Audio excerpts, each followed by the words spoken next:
ফেনীর দাগনভূঞায় নিয়ন্ত্রণ হারিয়ে একটি বাস উল্টে ২ নারীসহ ৩ জন নিহত হয়েছেন।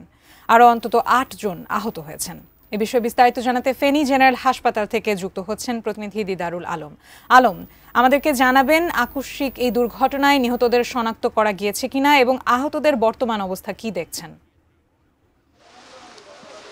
আদ্রিতা, আসলে সকাল ঠিক 10টায় ফেনী নোয়াখালীর যে আঞ্চলিক সড়ক, সেই সড়কে একটি বাস নিয়ন্ত্রণ হারিয়ে বৈদ্যুতিক যে খুঁটির সাথে ধাক্কা দেয় এবং এতে ঘটনাস্থলে ৩ জন নিহত হয়েছেন।